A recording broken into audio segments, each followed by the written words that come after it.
howlgal ballaaran oo ay habeenadii u dambeeyay ay wadeen ciidamada ammaanka gobolka Togdheer ayaa ciidamada ka howlgala saldhigga Faarax Omar ee magaalada Burco ayaa gacanta ku soo dhigay maandooriye khamri oo tiro badan. maandooriyahani khamriga ay gacanta ku soo dhigeen askarta saldhigga Faarax Omar ayaa ka koobnaa 292 dhalo khamriya. saraakiisha saldhigga Faarax Omar ayaa iyagu khamrigan iyo eedeysanayaashiiba sitayba u gudbiyay maxkamadda gobolka Togdheer. Cabdirasaaq Aadan Shukri oo ah garsoore ka tirsan maxkamadda iyo xeer ilaaliye ku-xigeenka gobolka Togdheer Xuseen Cali Khayre ayaa halkaasi kaga dhawaaqay xukunka lagu riday eedeysanayaashaasi sitay khamriga.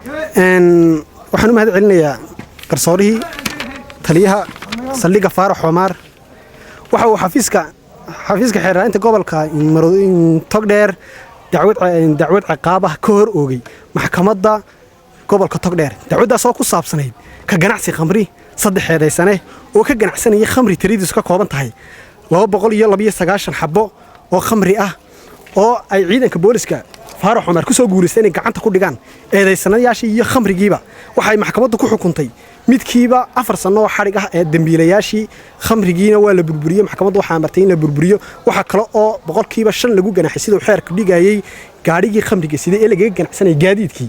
ruuxantii waa xukun u qalma وحكم ku haboon waxay tusaale u tahay cid kasta oo ku hawlanka ganacsi khamri.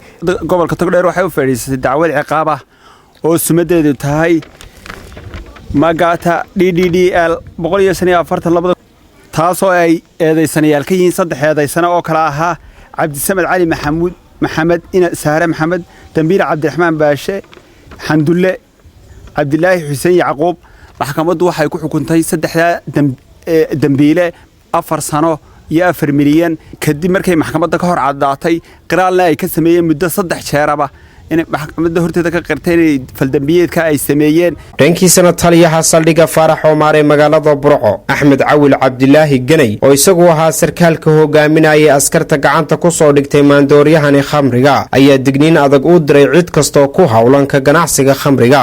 mahad celinayaa aniga oo ku hadlaya afka taliyaha qaybta sida daraadeedna aniga ii wakiishay waxaan u mahadnaqayaa garsooraha iyo xeer ilaaliyaha oogaykiiska eedeysanayaashan khamrigan iyadoo aan kuur badan u galay iyadoo aan sidii kuwii horeba kuur u gallo kuna guuleysanay 292 dhalo oo ku jiray 13 kartoon iyo 3 eedeysane